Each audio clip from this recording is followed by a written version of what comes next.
होते हैं, ठीक है, तो इंडिकेटर्स होते हैं। तो हमने सबसे पहले जो रेशियो, प्रोपोर्शन और रेट जो है, ये बड़ी इजी टर्मिनोलॉजीज हैं, बड़ी इजी चीजें हैं, ठीक है। इन तीनों को डिफरेंशिएट करना आना चाहिए कि ये तीनों है क्या।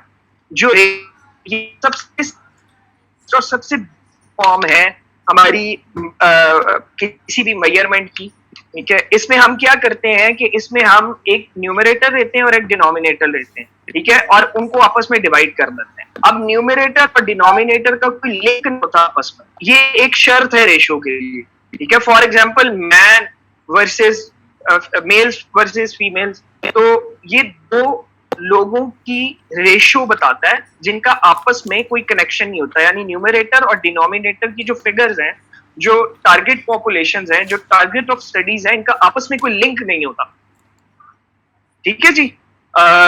जैसे मैंने आपको एग्जांपल दे दी मेल फीमेल्स की, ठीक है, या आप ए ग्रेड स्टूडेंट और B getting B grade students, तो मतलब वो इस तरह से आप कर सकते हैं। First semester ratio, second semester, ठीक है। तो ये आपकी सिंपल कंपैरिजन होता है बिटवीन टू एंटाइटीज जो कि एक सेपरेट एंटाइटीज हैं, उनका आपस में कोई लिंकेज नहीं है।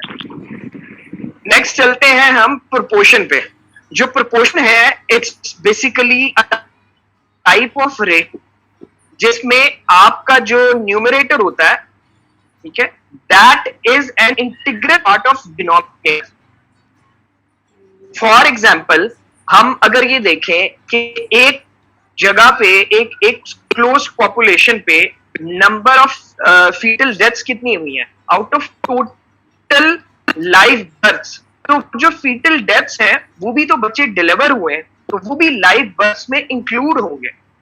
तो न्यूमरेटर जो है that is always the part of denominator, और इसको हम परसेंटेज में रिप्रेजेंट करते हैं। आगे जैसे हमारा क्यूमुलेटिव इंसिडेंस या इंसिडेंस प्रोपोर्शन आएगा तो उसमें भी आपको ये चीज क्लियर हो जाएगी, ठीक है। जैसे आप फॉर एग्जांपल ये देखते हैं कि proportion of females in A population, तो बेसिकली तो females is a part of total population, तो जो फीमेल्स है वो टोटल पॉपुलेशन में इंक्लूड करके हमने डिनोमिनेटर में लिखा हुआ है। तो नीचे हम टोटल पॉपुलेशन लेंगे, ऊपर फीमेल्स लेंगे और उसको एक मल्टीप्लायर से मल्टीप्लाई कर देंगे, ठीक है। तो ये प्रोपोर्शन है।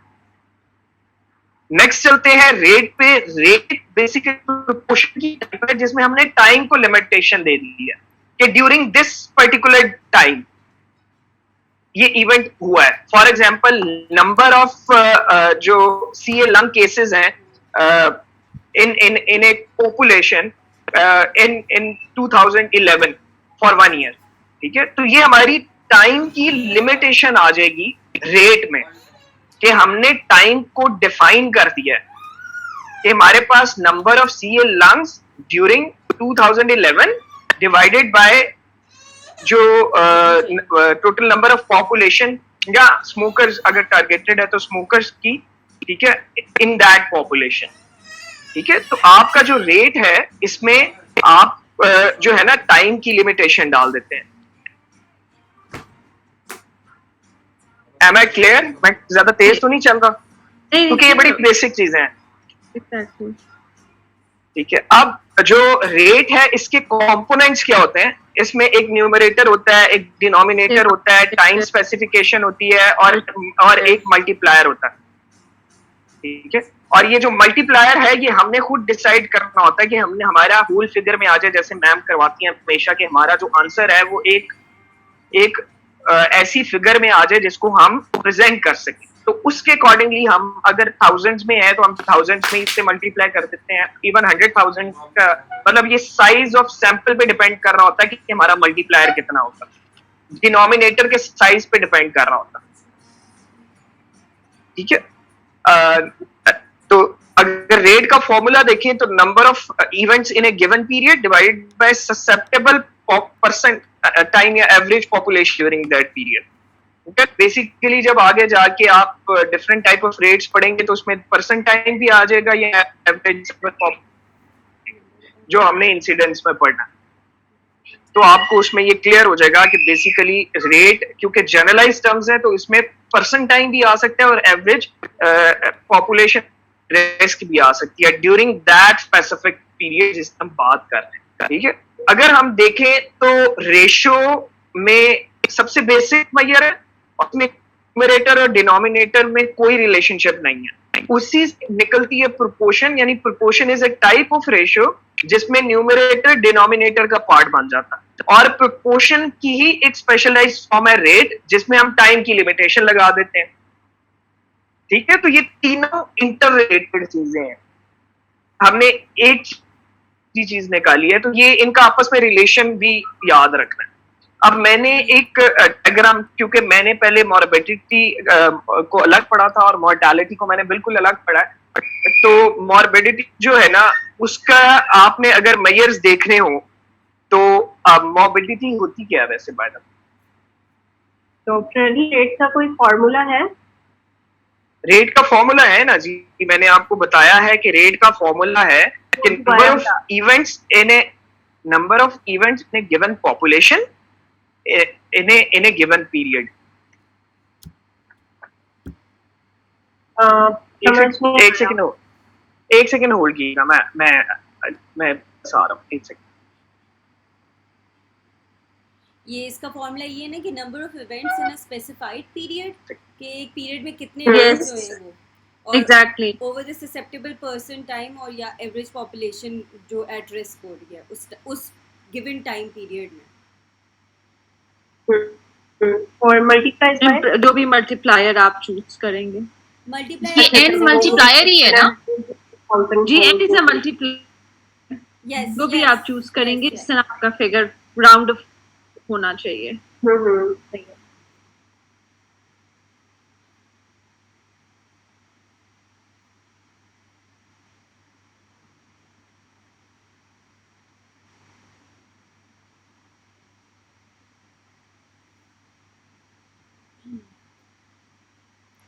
अच्छा, किसी ने नोट्स पढ़े, उनको समझ आ रही है कि यही चीज़ जो बात इस लेक्चर में होगी ना, वो बेसिकली रिटन में आई right it down.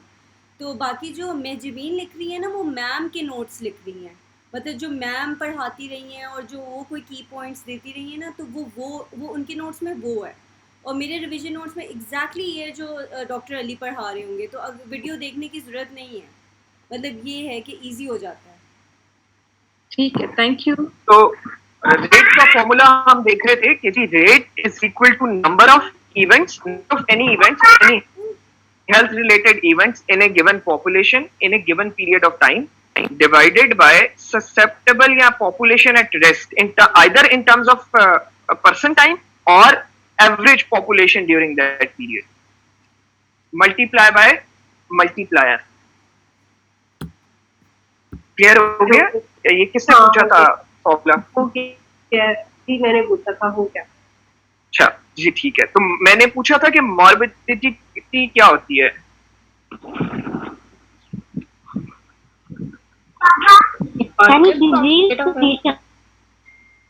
State of disease नहीं, state of disease, condition of being carrying a symptomatic disease with science and symptoms, deviation from the state of perfect health। Exactly तो उसको हम morbidity कहते हैं। ठीक है, इसको मेजर करते हैं दो तरीकों से, एक है इंसिडेंस, इसके दो बेसिकली मेजर्स हैं, एक है इंसिडेंस और दूसरा है प्रेवलेंस। ठीक है, आज हमने इंसिडेंस को कंप्लीट करना है इंशाल्लाह। इंसिडेंस जो है ये इसकी डेफिनेशन क्या होती है, अगर आप मेरे वो साथ में मेरा वो नोट खोल लें जिस पे मैंने वो लिखा हुआ है, तो मैं आपको उस पे कर देता हूँ। Incidence basically it's a type of rate. इसमें हम करते क्या है कि इसमें हम number of new cases measure करते हैं in a specific population at risk. अच्छा, अब हम जितनी भी हमने फॉर्मूलाज पढ़ने हैं ना, आपने जो सबसे इंपॉर्टेंट चीज है जो याद करने वाली है वो है डिनोमिनेटर्स। आपने डिनोमिनेटर्स का डिफरेंस विद वन अनदर याद रखना कि इंसिडेंस में सिंपल में क्या डिनोमिनेटर है, क्यूमुलेटिव इंसिडेंस में क्या डिफरेंस है डिनोमिनेटर में, और जो हमारा है इंसिडेंस रेट या इंसिडेंस डेंसिटी, उसमें डिनोमिनेटर का क्या डिफरेंस। तो हमने डिनोमिनेटर पे बहुत ज्यादा फोकस रखना है अगर हमने अपने न्यूमेरिकल्स ठीक करने। हमें पता होना चाहिए एग्जैक्टली कि हमारे डिनोमिनेटर में कौन सी वैल्यू आनी, क्योंकि यूजुअली न्यूमरेटर इतना कंफ्यूज नहीं करता। तो number of new cases in a specific population at risk, यानी हमने सिर्फ और सिर्फ इंसिडेंट्स उनमें देखना है जो कि एट रिस्क है, ठीक है। हम उनमें नहीं देख सकते जो ऑलरेडी डिजीज है। दिस इज द मिस्टेक जो हम रिपीटेडली करते हैं कि हमें कोई स्टेम आती है, हम वो स्टेम पढ़ते हैं, अगर उस स्टेम में, और हम जल्दी जल्दी से एमसीक्यूज करते हैं, लेकिन हम ये नहीं पढ़ते स्टेम में कि कहीं उन्होंने ऑलरेडी डिजीज पेशेंट तो नहीं दिए एट द टाइम जब स्टडी स्टार्ट हुई है। तो हमें उस जो डिजीज ऑलरेडी डिजीज है उनको माइनस करना है डिनोमिनेटर में, फिर हमारे पॉपुलेशन एट रिस्क निकलेगी। ऑलरेडी डिजीज तो रिस्क पे है ही नहीं, वो तो डिजीज है, ठीक है। तो इंसिडेंस मेजर करने के लिए जो आपका डिनोमिनेटर है वो रिस्क पॉपुलेशन होनी चाहिए, डिजीज फ्री, ठीक है, during a specific period of time. क्योंकि रेट है तो रेट में टाइम लिमिटेशन तो आएगी। तो अब इंसिडेंस का फॉर्मूला क्या हो जाएगा कि number of new cases in a specified time divided by population at risk during that time, multiply by multiplier, ठीक है। अब ये क्योंकि आगे हम एक कुछ स्लाइड्स आएंगी ऐसी कि मैं आपको वो जो है वो स्लाइड्स गॉडेस की मैम ने वो शेयर की हुई हैं, वो बड़ी अच्छी हैं कि वो अगर वो पिक्चर खोलें आप, मैं आपको बताता हूँ मैम के लेक्चर से। अच्छा, आप पहले आ जाएं 13 पे।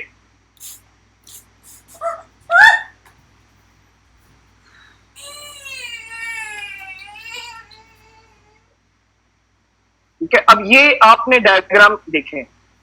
अगर हम रिस्क पढ़े हैं कार्सिनोमा ऑफ सर्विक्स का, ठीक है, तो हमारी टोटल पॉपुलेशन हमें गिवन है, उसमें एक तरफ मेन है वुमेन है, तो ऑब्वियसली हमने मेन को एक्सक्लूड करना है अगर हम कार्सिनोमा ऑफ सर्विक्स के इंसिडेंस को कैलकुलेट कर रहे हैं। तो हमने मेन को एक्सक्लूड कर दिया, सिर्फ फीमेल्स आ गए, और फीमेल्स में भी हमारे पास एक डिफाइंड स्ट्रेटा है पॉपुलेशन का जिसमें रिस्क ज्यादा होता है। तो हमने ऑल दोज फीमेल्स जो कि उस पॉपुलेशन स्ट्रेटा में आती हैं ऑफ दैट इंटायर पॉपुलेशन, और उन्हें डिजीज नहीं है, दिस इज वेरी इंपॉर्टेंट, और उनमें डिजीज नहीं है, उसको डिनोमिनेटर में ले। अगर इसमें किसी को कंफ्यूजन है तो वो मुझसे अभी क्लियर कर दे, क्योंकि this is very important concept. ये जो पिक्चर है ये आपके जहन में होनी चाहिए। डॉक्टर अली प्लीज दोबारा रिपीट कर दीजिए। मैं आपको बताता हूँ कि कार्सिनोमा, लेट्स सपोज हमें आता है जी इंसिडेंस आप मेजर करें कार्सिनोमा ऑफ सर्विक्स का, और हमें टोटल पॉपुलेशन दी जाती है कि जी टोटल पॉपुलेशन है 100,000।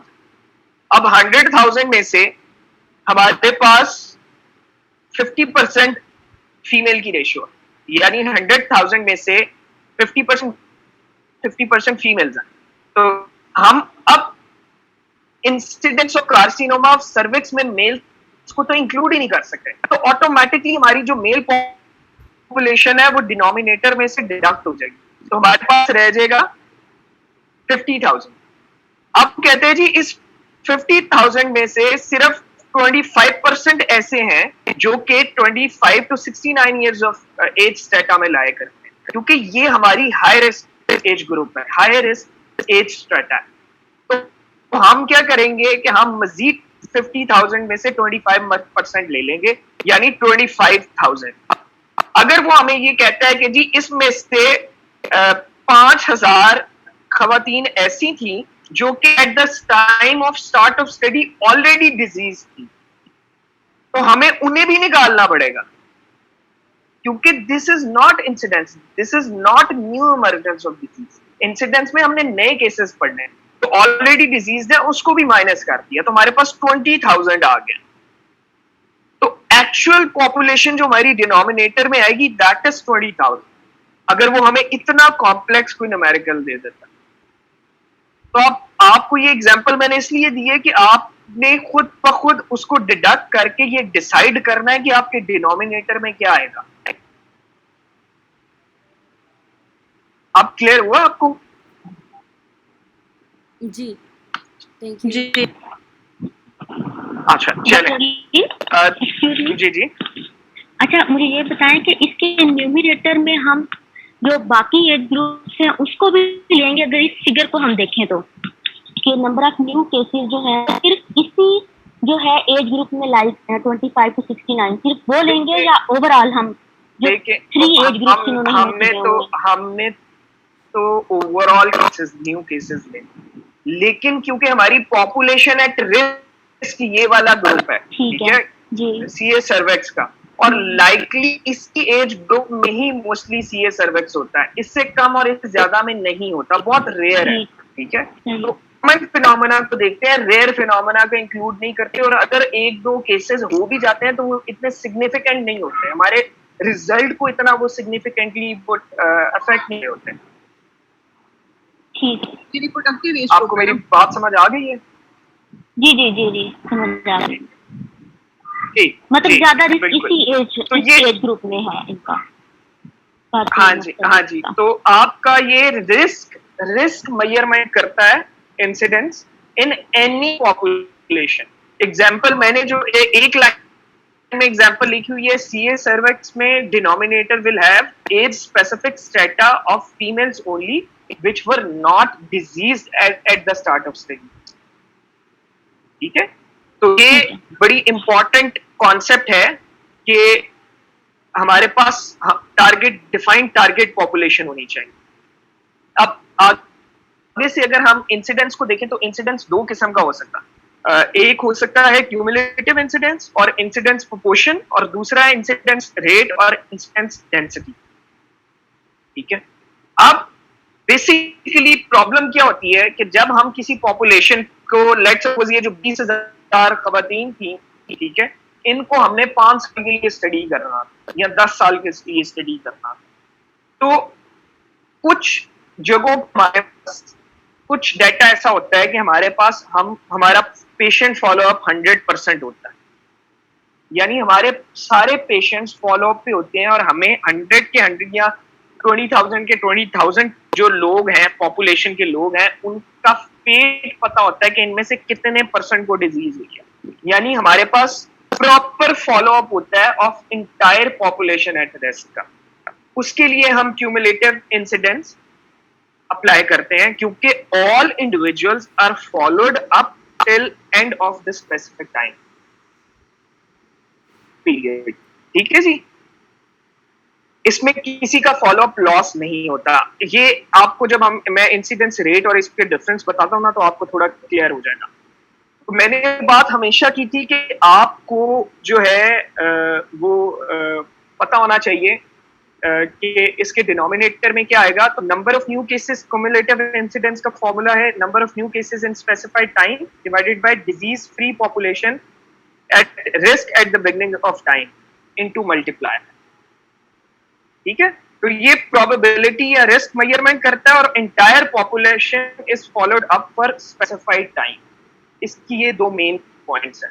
ठीक है, अगर हम इंसिडेंस रेट की तरफ आते हैं तो प्रैक्टिकल ग्राउंड्स में होता क्या है कि अगर हमारे पास लेट्स सपोज सिर्फ 5 पेशेंट्स हैं जिनको हम कर रहे हैं, तो 5 में से कोई एक मर जाता है, कोई एक माइग्रेट कर जाता है, किसी एक का फॉलोअप नहीं होता। ठीक है, तो हमारे पास एक एम्बिगुइटी आ गई हमारे 5 स्टडी के उन 5 लोगों में जिनसे हमने अपनी स्टडी स्टार्ट की, जिनसे हमने अपनी इंफॉर्मेशन गैदर करना या एपिडेमियोलॉजिकल मेथड अप्लाई करना शुरू किया। उनके लिए हम क्या करते हैं कि हम इंसिडेंस रेट या इंसिडेंस डेंसिटी निकालते हैं, यानी हम एक जनरलाइजेशन कर देते हैं हमारे डिनोमिनेटर की, जो कि हमारे तमाम पॉपुलेशन पे उस एज ग्रुप की एट रिस्क पे अप्लाई हो जाए। उसके लिए अब हमने क्या फॉर्मूला निकाला है कि हमने नीचे डिनोमिनेटर में पॉपुलेशन एट रिस्क की बजाय हमने टोटल परसेंट टाइम पॉपुलेशन कर दिया। ठीक है, तो इसका जो फॉर्मूला हो जाएगा वो क्या हो जाएगा कि number of new cases in specific time divided by total 10% population. ठीक है, तो अगर आप तीनों फॉर्मूलाज पे देखें जो अभी तक मैंने इंसिडेंट्स के बताए हैं, इनका न्यूमरेटर इज सेम। ठीक है, फर्क कहाँ आ रहा है? फर्क आ रहा है डिनोमिनेटर में। वैसे तो इंसिडेंट्स और क्यूमुलेटिव इंसिडेंट्स में कोई इतना खास फर्क नहीं होता। ठीक है, और जो है जो मैंने पढ़ा है गॉडेस से भी और मैम के लेक्चर से भी। ठीक है, अगर आप इससे आगे आ जाएं, ये सारी स्लाइड्स आपने पढ़ लेनी है क्योंकि ऑलमोस्ट मैंने ये सारी बातें इसमें बता दी हैं। ये जहां पे मैम ने इस पॉइंट्स लिखे हैं मैंने,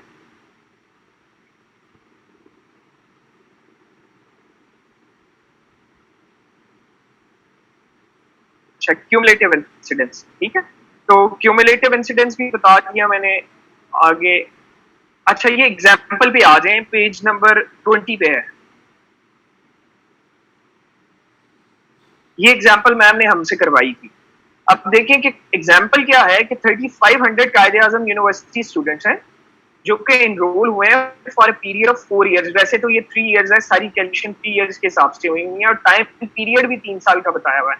दिस इज द मिस्टेक, ये हमें पता नहीं लगी थी। मुझे आज मैंने बड़े गौर से, क्योंकि मैं फंसा रहा हूँ इस सवाल पे, तो मुझे पता लगा है कि सितंबर 2009 से सितंबर 2012 तक 3 साल बनते हैं। सितंबर 9 से सितंबर 10 1 साल, 10 से 11 2 साल, और 11 से 12 सितंबर तक 3 साल बनते हैं, 4 साल नहीं बनते। अगर आप फिंगर पे काउंट कर लें इसको, तो ये बेसिकली गलती है मैम के इसमें। और आगे न्यूमेरिकल में भी मैम ने 3 से मल्टीप्लाई किया हुआ है टाइम परसेंट कैलकुलेशन की। मैं कंफ्यूज हो गया था, 4 इयर्स का और उसका ना कंफ्यूजन हो गया था मुझे। Objectives were to determine the incidence of depression and obesity among the students in initial assessment, यानी हम इनको स्टडी करना है हमने 3 साल के लिए फॉर डिप्रेशन एंड ओबेसिटी। लेकिन जब हम इनिशियल असेसमेंट करते हैं 500 स्टूडेंट्स में डिप्रेशन है और 1400 ओबीस है, तो दैट मीन्स कि जब हम डिप्रेशन और ओबेसिटी का क्यूमुलेटिव इंसिडेंस पढ़े होंगे तो क्या होगा कि हम अपने डिनोमिनेटर में से ये 500 और 1400, मतलब जो डिप्रेशन के लिए 500 और ओबेसिटी के लिए 1400 माइनस कर देंगे। इससे अगली स्लाइड पे आ जाए। Calculate the cumulative incidence of depression in this study और calculate the cumulative incidence of obesity in this study. ये क्वेश्चंस थे, उससे अगली स्लाइड पे आ जाए 22 पर।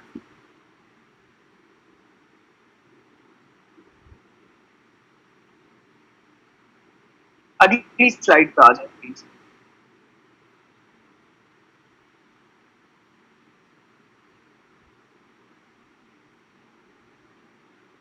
हाँ जी, इस स्लाइड पे अब नहीं पिछली स्लाइड पे 22, slide number 22।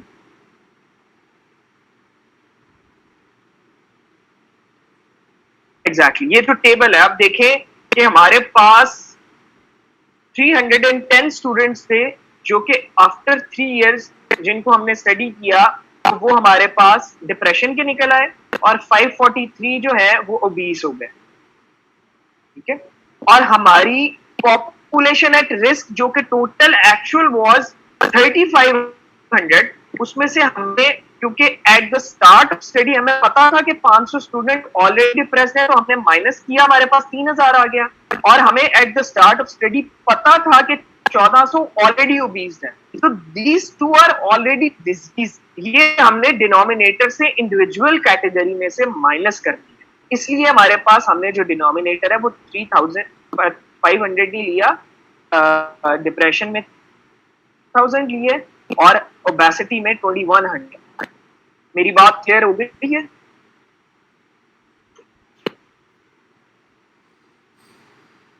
Ji hello ji please बोला करें, मुझे बिल्कुल ही जो है ना मैं लॉस हो जाता हूँ। अच्छा, इससे नेक्स्ट स्लाइड पे आ जाए।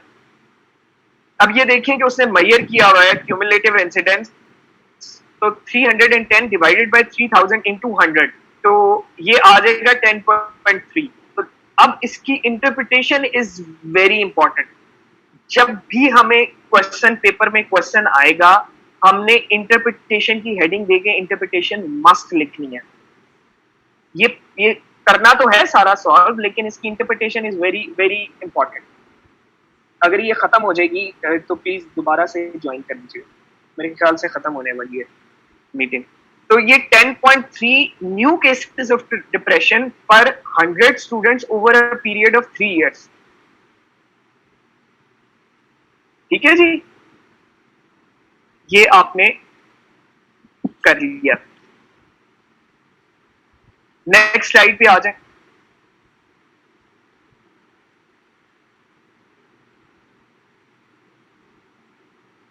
इसी तरह ओबेसिटी में 543 डिवाइडेड बाय 2100 25.9% आ गया कि 25.9 न्यू केसेस ऑफ ओबेसिटी पर 100 students over a period of 3 years.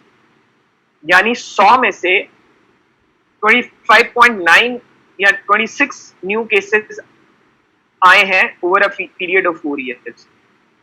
हर 100 में से 26 बच्चे को ओबेसिटी हुई है 3 सालों में।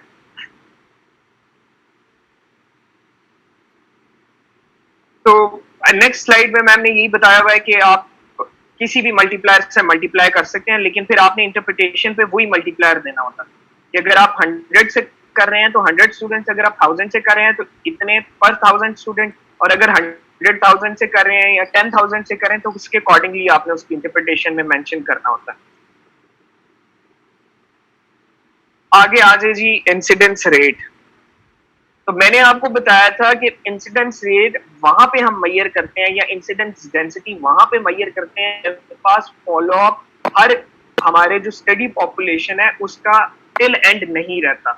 तो हम जनरलाइज लेते हैं हमारे डिनोमिनेटर को, ताकि हम एक अच्छा पैरामीटर बना सकें, अप्लाई कर सकें ऐसी पॉपुलेशन पे जिसके हायर रिस्क पॉपुलेशन को हम 100% फॉलो अप नहीं कर सके।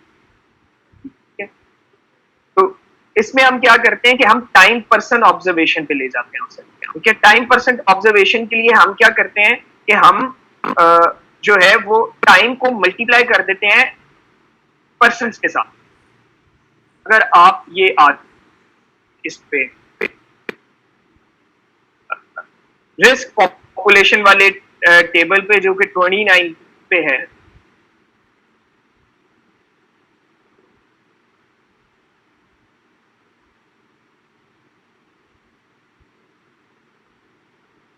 जी इसमें देखें कि आपको पर्सन टाइम कॉन्ट्रीब्यूशन बनाई हुई है उन्होंने, और 3000 को 3 से मल्टीप्लाई किया हुआ है, 4 से मल्टीप्लाई नहीं किया हुआ। अगर वो इनिशियली 4 इयर्स का होता तो 4 से मल्टीप्लाई करना था। तो क्योंकि 3 इयर्स था तो 3 इंटू 3 9000 और 3 इंटू 2 ऑलमोस्ट 6000 उन्होंने राउंड ऑफ फिगर किया हुआ है। तो हमारे पास न्यूमरेटर वही है, डिनोमिनेटर अब हमारे पास पर्सन टाइम पे आ गया। ठीक है, और अगर हम यही कैलकुलेशन उसमें करते हैं, इससे नेक्स्ट स्लाइड पे आ जाएं, अगर हम इंसिडेंस रेट निकालते हैं तो हमारे पास 34 न्यू केसेस मतलब डिप्रेशन के आ जाएंगे पर 1000 पर्सन ईयर। तो इसकी इंटरप्रिटेशन उसमें हम इंटरप्रेट कर रहे थे 25 न्यू केसेस पर 100 student in a period of 3 years. इसमें हम कर रहे हैं 34 न्यू केसेस ऑफ डिप्रेशन पर 100 या पर 1000 स्टूडेंट पर 1000 पर्सन ईयर। तो ये पर्सन ईयर में हम इसको कर रहे हैं। अब इसका बेनिफिट क्या होता है? इसका बेनिफिट ये होता है इंसिडेंस रेट का कि ये हमारे पास हमें इंफॉर्मेशन देता है कि बीमारी जो है वो कितनी तेजी से, कितनी स्पीड से हमारी जो टारगेट पॉपुलेशन है उसमें फैल रही है। ठीक है, और ये इट्स ए बेटर जज than cumulative incidence in terms कि ये हमें बेटर रिस्क असेसमेंट देता है इन ए पॉपुलेशन जहां पे हम 100% फॉलो अप नहीं कर सकते।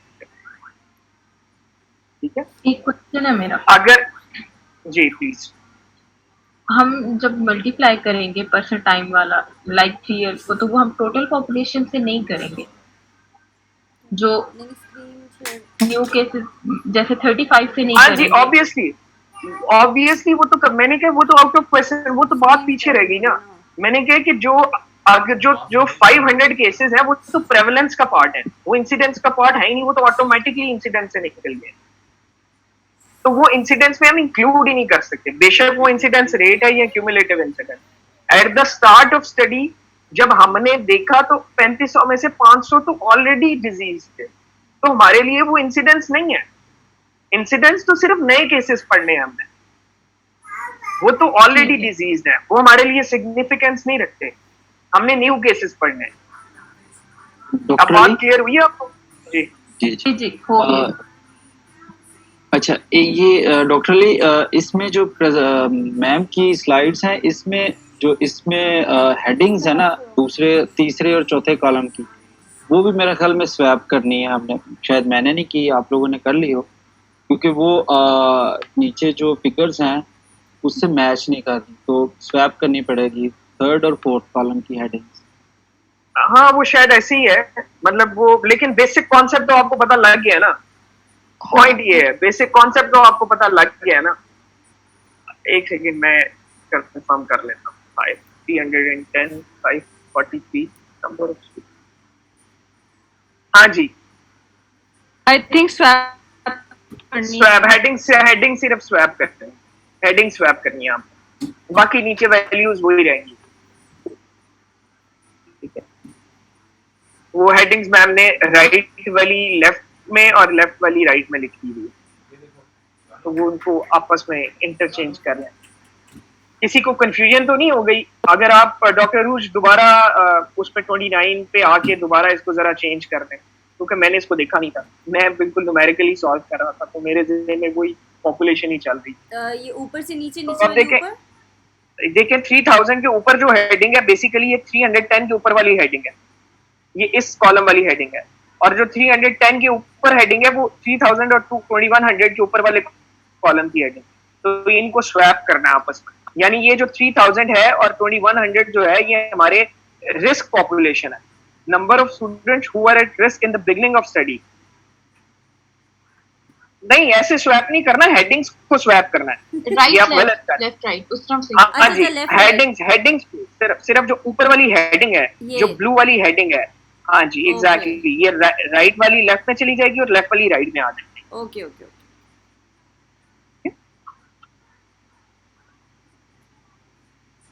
इस पे आ जाए, अब आप आ जाए स्लाइड नंबर 31 पे। 31 और 32 हमने करनी है, इसके बाद वैसे भी प्रेवलेंस शुरू हो जाता है। और इसके अलावा मैंने आपको गॉडेस से एक चीज बतानी है जी। मुझे एक कंफ्यूजन है ये स्लाइड नंबर 18 में, किसमें? क्यूमुलेटिव एक इंसिडेंट। 18 में? जी बताएं, जी बताएं। ये जो दोनों फार्मूलाज हैं इसके डिनोमिनेटर्स तो दोनों के डिफरेंट नहीं है। देखें, जो ऊपर वाला फार्मूला है उसमें टोटल पॉपुलेशन एट रिस्क है, और जो नीचे मैम ने लिखा हुआ है उसमें है number of people free after disease in the population at risk at the beginning of the period. मतलब ऊपर टोटल पॉपुलेशन ले लिया रिस्क पे, लेकिन नीचे जो है वो number of people free of disease in the population at risk. लेकिन उसमें भी तो स्टेटस बनाने हैं ना, हमने स्पेसिफिक पे तो जाना है। अगर हमसे कोई डिजीज स्पेसिफिक इंसिडेंस पूछे तो हमने तो उस पे जाना है ना। उसमें जैसे मैंने सीए सर्विस की एग्जांपल इसलिए आपको क्लियर की थी कि ये ऑलमोस्ट वन वे और अदर इसमें बहुत स्लाइड सा डिफरेंस है इंसिडेंस में और क्यूमुलेटिव इंसिडेंस में। ठीक है तो न्यू केसेस ही ना, तो टोटल पॉपुलेशन जो डिनोमिनेटर में आएगी वो वही आएगी जो कि इनिशियली रिस्क पॉपुलेशन थी और थी भी डिजीज फ्री। हम रिस्क पॉपुलेशन, आप रिस्क के वर्ड पे ही आ जाए, हम रिस्क किसको कहेंगे? जो बीमार है उसको तो रिस्क नहीं है ना, वो तो बीमार है। रिस्क तो उसको है जो बीमार नहीं है, जो भी डिजीज फ्री है, जो भी डिजीज फ्री है, मतलब वो एग्जैक्टली ठीक है। और लेकिन वो अब एग्जांपल उसने आगे बड़ी कमाल दी हुई है कि अगर हमें ये आ जाता है कार्सिनोमा सर्विक्स, तो हमें कैसे क्लियर होना चाहिए कि हमारी टारगेट रिस्क पॉपुलेशन क्या है। ठीक है, तो क्यूमुलेटिव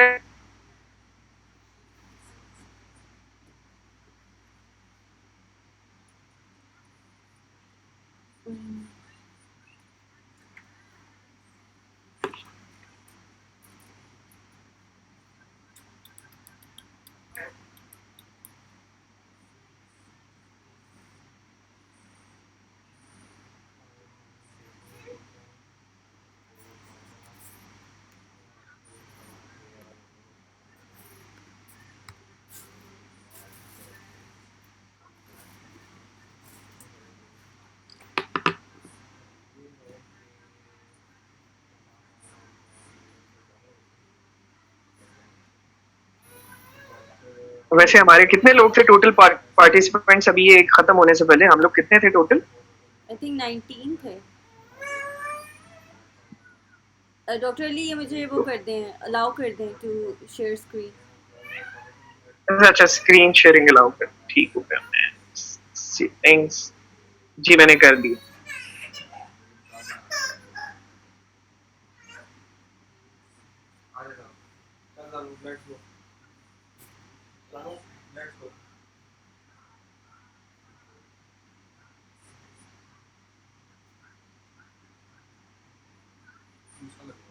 नहीं भाई मुझे बहुत स्टार्ट करें दोबारा से कि वेट कर लें?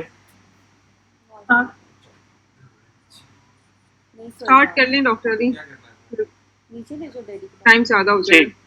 ठीक है और ठीक है। समोसा लगा लें। अच्छा, तो अब हम मैं आपको ले गया था स्लाइड नंबर 31 पे। स्लाइड नंबर 31 पे आ जाए प्लीज।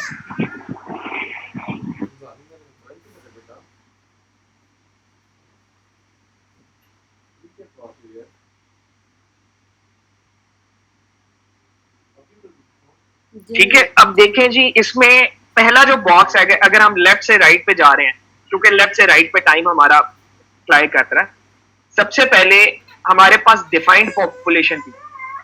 ठीक है, अब डिफाइंड पॉपुलेशन में से दो कैटेगरीज बन जाती हैं, दो मजीद बॉक्सेस बना सकते हैं। जब हम स्टडी स्टार्ट कर रहे हैं, हम एक बेसलाइन सर्वे करते हैं, हमें पता लगता है कि ये जो डिफाइंड पॉपुलेशन है, इसमें से थोड़े लोग ऐसे हैं जिनमें जो हम डिजीज पढ़ने जा रहे हैं, दे हैव ऑलरेडी डिजीज। ठीक है, ये हमारे पास प्रेवलेंस में इंक्लूड होगा, इंसिडेंस में नहीं आ सकता।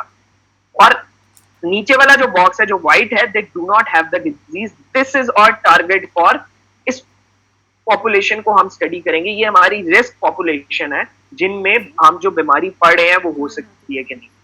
ठीक है, आगे भी एरो लगा के उसने यही बताया हुआ है कि do not have the disease, ऊपर लिखा हुआ है follow those who didn't have the disease at the base line. तो बेस लाइन सर्वे के बाद हमारे पास जो दो ग्रुप्स बने, एक में डिजीज थी एक में नहीं थी।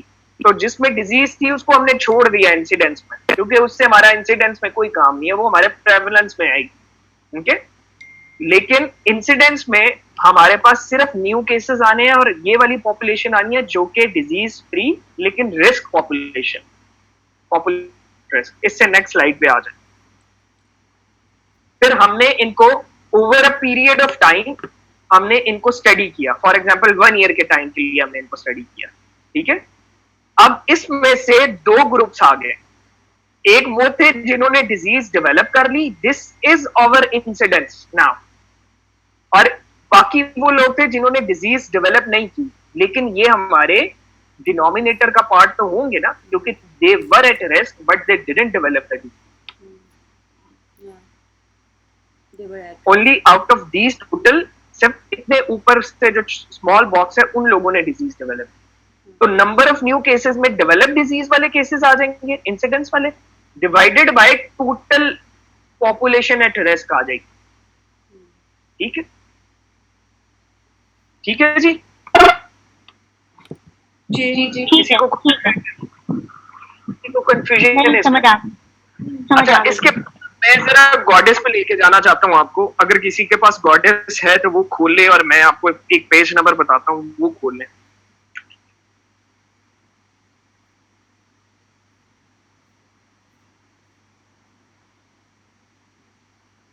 मुझे पेज नंबर अच्छा, बता दीजिएगा। एक तो मैं आपको पेज नंबर अभी बताता हूँ, एक तो मैं आपको एक चीज पुरानी में से करेक्शन करवाना चाह रहा था कि आइसबर्ग फिनोमेना हमने पढ़ा था, वो जब मैंने बुक से पढ़ा है, क्योंकि बुक मेरे पास जो है वो आज आई है, तो मैंने इसलिए आज जब बुक से खोल के पढ़ा है, तो वो आइसबर्ग फिनोमेना की थोड़ी इंटरप्रिटेशन थोड़ी डिफरेंट है। हमने पढ़ी थी क्लिनिकल केसेस और सब क्लिनिकल केसेस। ठीक है, सब क्लिनिकल केसेस बुक में उसने रेफर ही उन लोगों को किया हुआ है जो कि डिजीज नहीं है, लेकिन वो सब क्लिनिकली डिजीज फैलाने का काम कर रहे हैं। उनको हम जो है लैब एविडेंस हमारे पास होता है, लेकिन ना तो वो डिजीज होते हैं ना उनमें डिजीज होनी होती है। तो ये बर्डन ऑफ डिजीज हमारा शो कर रहा होता है कि जो केसेस हैं वो तो सामने आ गए हैं, जो क्लिनिकल केसेस हैं with science and symptoms, either वो मॉडरेट सेवेरिटी के साथ हैं या वो सीवियर डिजीज के साथ है, ठीक है। लेकिन जो हमारे पास बिल्कुल माइल्ड या सब क्लिनिकल केसेस होते हैं जिसमें कोई साइंस एंड सिम्टम्स नहीं होते और ना ही ये डिजीज में डेवलप होने होते हैं, इनमें पोटेंशियल होता है डिजीज को फैलाने का और ये साइलेंट होते हैं and they can be carriers, जो मुझे समझ आई, ठीक है। ये यस यही है doctor Ali, they can be carriers. मतलब जो सब Yes, ये बात है, डॉक्टर डिजीज अली। वाले हैं वो कैरियर्स होते मतलब दोनों एक ही चीज है। हाँ, मतलब मुझे ये समझ आया टेक्स्ट पढ़ के, लेकिन मुझे अभी भी वो चीज की टर्मिनोलॉजी इसमें भी दी हुई है, उसमें भी दी हुई है कि जो लैब एविडेंस है, सेरोलॉजिकल एविडेंस है, वो सब क्लिनिकल में उसने बताया हुआ है कि हमारे पास नहीं होता और होता है, और कैरियर स्टेज में हमारे पास नहीं होता। ये एक डिफरेंस लिखा हुआ है, ये चीज मुझे पढ़ के भी समझ नहीं आई है, मैं मैम से क्लियर करूंगा नेक्स्ट जो भी लेक्चर होगा उससे पहले इंशाल्लाह। तो ये चीज मैंने आपको बतानी थी कि बेसिकली ये जो डायग्राम की इंटरप्रिटेशन हम नीचे से ऊपर जा तो रहे थे, लेकिन सब क्लिनिकल और क्लिनिकल डिजीज में डिफरेंस ये है, पर इसको हमने सेपरेट एंटाइटी के तौर पर पढ़ना है, ठीक है। ठीक है। अच्छा, मैं अब आपको पेज बताता हूँ जहां से वो मैंने बड़ा मजे का वो पढ़ा है, उससे मुझे बड़ी अच्छी समझ आई है टाइम पर्सन वाली की। हाँ जी, पेज नंबर 47 है। करना क्या काशी में, कैसा करना है बताओ। ऐसा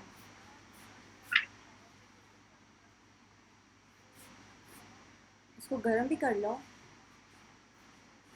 ऐसे कैसे खाऊंगी मैं?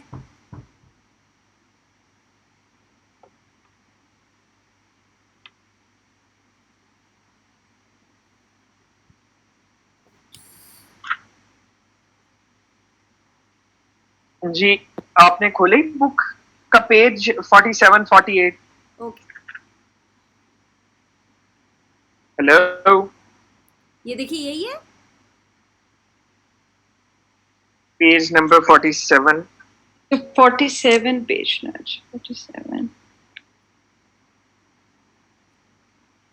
ये मैंने खोल लिया, ये देखें स्क्रीन पे।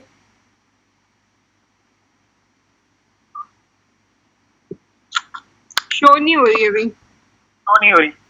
मेरी स्क्रीन शो, अच्छा पॉज पॉज क्यों हुई ये बस लास्ट चीज है जो मैं दिखाना चाहता हूँ और उसके बाद मेरा ये बस खत्म करूंगा मैं। एक मिनट अच्छा, कल जो है ना, मैं आपको ये प्रेवलेंस का खत्म करा दूंगा और मॉर्बिडिटी की भी, मॉर्टेलिटी भी खत्म करा दूंगा, लेकिन जो हमने मॉर्टेलिटी के लास्ट 2 लेक्चर्स पढ़े हैं ना, जिसमें हमारी डायरेक्ट वो थी करेक्शन और वो जो इनडायरेक्ट करेक्शन जो भी थी, मेरे ज़हन से अभी फिलहाल टर्मिनोलॉजी डायरेक्ट और डायरेक्ट और इनडायरेक्ट एज, वो क्योंकि हमने बिल्कुल अभी पढ़ा है तो मुझे नहीं लगता कि उसको हमें अभी फौरन ही रिवाइज करना चाहिए, वो तो बिल्कुल ही फ्रेश नॉलेज है। अगर कहेंगे तो वो मैं कर दूंगा, लेकिन मैं चाह रहा था कि चलें उसको छोड़ देते हैं ताकि काम कल का भी काम हो और फिर उस पर बायोस्टैट पर फोकस करूं। और बाय द वे मैंने अभी तक सर की वो भी नहीं बनाई, आप बल्कि डॉक्टर रूथ सर से बात करें, सर खजर से, कि हमारे पास अब टाइम नहीं है ऐसी चीजों का कि हम बस वीडियो मैं बनाएं यही और कहती फिर हूँ। उसको रिकॉर्ड करें मैं और उनसे ऐसे कहती हूँ, रहने शशके दो करते रहें। ठीक है, मैं उनसे कहूँगी रहने दे सर, अगर तो मेरी बात उन्होंने मान ली तो ठीक है, लेकिन मैं उनको फोर्स करूंगी। प्लीज आप उनको जरूर फोर्स कीजिएगा। Okay done. आप आगे, हाँ जी, ये आ गया जी पेज, ये पेज आ गया। अगर आप इसके राइट साइड पे देखें, ठीक है, तो ये 5 लोगों को उन्होंने over the period of 5 years study किया, ठीक है। तो हमने अब देखना है, एक जो लेट सपोज हमारा पार्टिसिपेंट नंबर 1 जो था वो 5 साल तक रहा, पार्टिसिपेंट नंबर 2 1 साल के बाद या तो वो मर गया या उसका फॉलोअप छूट गया, पार्टिसिपेंट नंबर 3 2 सालों तक रहा, पार्टिसिपेंट नंबर 4 5 सालों तक रहा और पार्टिसिपेंट नंबर 5 हमारा 4 सालों तक रहा, ठीक है। और इसी तरह बी में भी यही है ऑलमोस्ट, बी में भी यही, ठीक है। अच्छा, अब आप ये सारा छोड़ दें क्योंकि इन्होंने ये स्टेप बाय स्टेप ईयर 1 के बताए में है, ईयर 2 का मतलब टाइम परसेंट बताया हुआ है। आप डायरेक्टली आ जाए नेक्स्ट पेज पे, पेज नंबर 48 की लास्ट उस पे डायग्राम पे। तो आप ये देखें, अगर आप ईयर 1 के ऊपर देखें तो ईयर 1 के ऊपर आपको कितनी लाइंस नजर आ रही हैं ईयर 1 के ऊपर। हमारे पास जो पहला साल है, क्योंकि हमने ऊपर की तरफ जाना है, ठीक है, परपेंडिकुलर देखना है ना, ईयर्स को हमने परपेंडिकुलर में देखना है। तो देखिए पहले साल में हमारे पास पांचों आ रहे थे, तो हमारे पास ईयर 1 में 5% ईयर है हमारा, ठीक है। ईयर 2 देखें, ईयर 2 में हमारे पास कितने लोग थे, 1 2 3 4, ईयर 2 हमारा 4% ईयर है, ठीक है। ईयर 3 में हमारा पास 3 कंटेस्टेंट है सिर्फ, ठीक है, तो ईयर 3 हमारा 3% ईयर है, और ईयर 4 हमारा वो भी 3% ईयर है, ठीक है, और ईयर 5 हमारा 2% ईयर है, ठीक है। अब हम इसको टोटल करेंगे तो दिस इज 17% ईयर। इसको मैं सिर्फ चाहता था कि अगर ये वाला ग्राफ आ जाए पेपर में तो यू शुड बी नोइंग कि इसमें हमें परसेंट ईयर कैसे कैलकुलेट करना है। अगर हमें ये साइड में ना मेंशन हो खुद से तो हमने कैसे मेजर करना है इस टेबल को देख के। तो ये टोटल करेंगे तो 17% ईयर आ जाएगा। दिस इज आवर डिनोमिनेटर, जो भी क्वेश्चन होगा XYZ, ठीक है, ठीक है, रिपीट करेंगे। देखिए मैंने आपको बताया है कि हमने परपेंडिकुलर देखना है। ये जो परपेंडिकुलर लाइंस लगी हुई है ना, इसमें देखिए ऊपर जाएं, 1 से ऊपर की तरफ जाएं ना, जो ईयर्स में ईयर वाला है, ईयर में 1 से ऊपर की तरफ जाएं तो देखिए ईयर 1 में हमारे पास कंटेस्टेंट नंबर 1 भी था, कंटेस्टेंट नंबर 2 भी था, कंटेस्टेंट 3 भी था, 4 भी था और 5 भी था। तो फर्स्ट ईयर में हमारे पास 5% ईयर था हमारा, क्योंकि 5 लोग मौजूद थे, ठीक है। अब दूसरे साल में क्या हुआ कि हमारे पास दूसरे साल में कंटेस्टेंट 1 रहा, कंटेस्टेंट 2 चला गया या मर गया या कुछ माइग्रेट कर गया, उसके साथ कुछ हो गया, कंटेस्टेंट 3 भी रहा, कंटेस्टेंट 4 भी रहा और कंटेस्टेंट 5 भी रहा। तो हमारे पास जो ईयर 2 था दैट वाज 4% ईयर, ठीक है।